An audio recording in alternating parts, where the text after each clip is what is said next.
Hi, this is Ladey from Unfrozen and Pink Parties Press. It's great to join you today, and I got to thinking the other day about automation.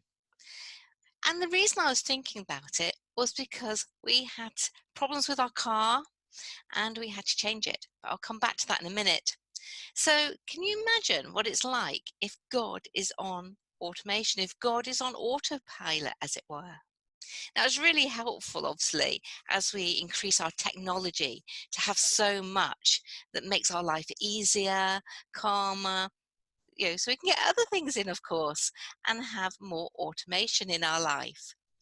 It's helpful when in a plane, the autopilot comes on so the pilot can sit back. I don't know what he does when it goes on autopilot, whether I'm not going to say sneezes, whether he has a sleep or quite what happens. But, all the controls, everything are just done for him at that point. And it's the same with a car. Now, I have got a wonderful car and a lot of it is automated. And I had a big shock when it went into the garage and I got a manual car, a different car, where nothing was automated. So I suddenly had to change gear and it was like, oh, crumbs, change gear. I was not used to that. If it rained, I knew I'd have to switch the wipers off. When it got dark, I had to actually switch the lights on because my car just does it automatically. And the worst part is I had to put the handbrake on. I did moan. I moaned so much. And yet, I just wanted to get to A to B really, get there safely. And the luxury I get through things being on autopilot or automated for me was just amazing. But our minds can go on autopilot as well. You might remember or think about the times when you just do things and you don't think about them, probably because you're so used to doing it, it's a regular thing. And so you go on autopilot, which is fine as long as it's safe and so forth. But it's not very intentional, is it? When you drive or you're driven somewhere, it can be that you can't even remember that particular drive. You can't remember the journey itself. You've just left at a certain time and got there. And all that detail in between is just gone. What if we have put God on automatic? Whether we had, for some reason, for our convenience, we are just not in that same relationship with him as we were when we first became Christians, or we first fell in love with him all over again. What do you think that's like?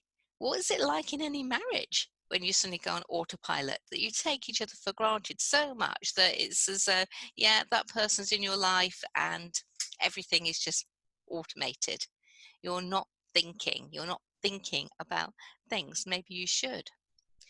So, looking at that, if you go to church, it might be that the hymns come on and you sing them. You're on autopilot. You just sing them and done. You don't think about the words. You hear the music, you might appreciate the music, but that's about it. The liturgy, it might be that you've heard it time and time again. Same with Bible passages. You've heard that story and it washes over you.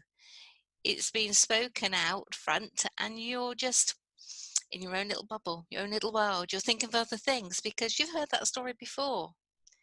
That is being on automatic. And sometimes it's not good for us to be in that state because there's always something new that we can relate that passage to. So we need to think about our prayers. We need to give ourselves that wake-up call and say, no, I'm not going to be going on automatic at this point. It's too important. I'm going to ask Denis to join me now. Hi, my little story came from Mark Batterson's book, If. He's talking about the Lord's Prayer and how that should be a reflection of heaven on earth. And I took that as it should be a warrior prayer. And since that time, on my way to work, after praying for the family and the village and everything else, I always end with the Lord's Prayer. And since then, I've been praying it as a warrior prayer. And it's made so much difference to me and my day each day. So I thought we would just finish with the Lord's Prayer. So I'm just going to share the screen, and I thought it'd be really good to say the Lord's Prayer together. And we can do this. Did you say with vigour or with courage or with panache? How are we going to with vigour, with oomph, to make it a warrior's prayer. But it can be dependent on your mood and your thing of the day. You can change it to do what the Holy Spirit is leading you to do. And obviously to come off autopilot. Our Father, who art in heaven, hallowed be thy name. Thy kingdom come, thy will be done, on earth as it is in heaven. Give us this day our daily bread, and forgive us our trespasses, as we forgive those who trespass against us. And lead us not into temptation, but deliver us from evil. For thine is the kingdom, the power, and the glory, forever and ever. Amen. I look forward to hearing from you.